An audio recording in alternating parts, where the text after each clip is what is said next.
Well, oh my goodness, what a Sunday of football. Amazing action all day long. Let's do a recap of the algorithm today. Sunday the 19th. Not a great day when you look at everything overall, but there were some really good things in here, and the round robin bet, the big bet that I talked about, has gone 4-2 so far. Tough loss for the Chiefs against the Ravens, and the Cardinals did everything they could do to lose this game.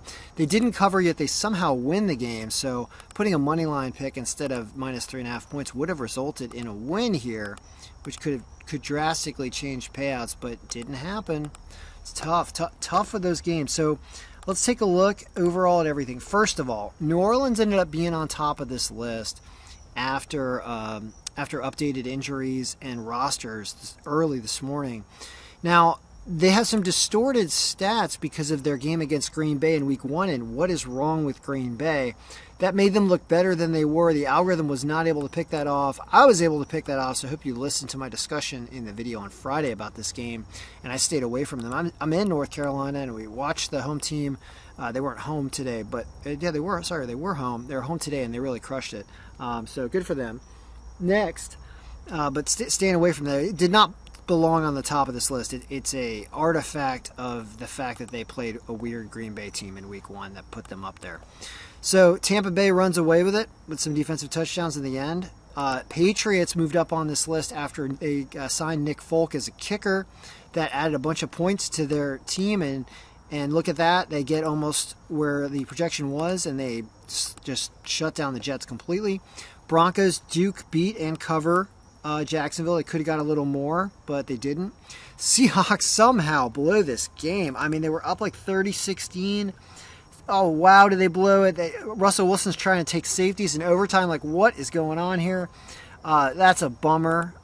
Arizona, bummer, tried to lose this game. Kyler Murray looking like he just, he keeps running around, scampering around like a spider, and he just gets hit a lot, and I worry about his resilience long term when I watch him play games like that. The Rams don't cover either, but they do manage to win. So, yeah, that was an interesting game. Cincinnati comes back out of nowhere, and they would have covered 3.5, but they don't cover 2.5.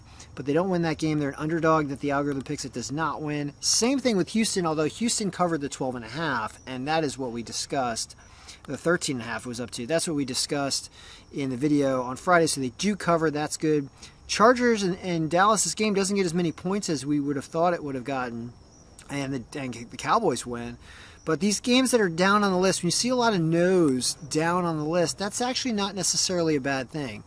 It means the other team's going to cover, and the other team does cover when you get all these no's down here. The games we don't like are really Arizona, Seattle, the Rams not covering, Chiefs blowing this game to Baltimore. The Raiders, in the earlier version of the file before updates on Sunday, it had the Raiders winning this game. The Raiders do win this game, and they do cover, more importantly, because we had the pick of the Raiders covering plus 5.5. This is Thursday night's game. The Eagles did not show up against San Francisco, so the algorithm's really wrong there. And this game was not even close to a tie. The only time this Buffalo-Miami game was a tie was when it was 0-0, because Buffalo walked all over them. So there's a lot of things that, there's some encouraging things, but to lose these kind of games in Week 2 is something sort of to be expected with such limited stats, as our points are kind of messy, and you don't have enough multiple game action to really see how these teams are going to play. Like we can see the Saints are not necessarily the real deal just because they beat Green Bay. This makes me even more interested to see what is going to happen in this Detroit-Green Bay game, because I don't know if Green Bay is going to show up. And for them to cover 12.5 seems craziness. Seems like the Detroit plus the points is the obvious pick. We shall see what happens tomorrow. But the start to the day was really excellent, and then things started to fall apart with Seattle, with Arizona, and with the Chiefs at the end of the day. But those are all good teams, and they just uncharacteristic leads blown by all those teams in the situation. But it'll happen. It's football. So that's the recap for Sunday Week 2. Good luck to the Lions tomorrow. Let's see if they put up high in the 20s, and Green Bay may even score less than this if Rodgers is just throwing the ball away. We don't know what's going to happen. So good luck. May all of your picks be winning.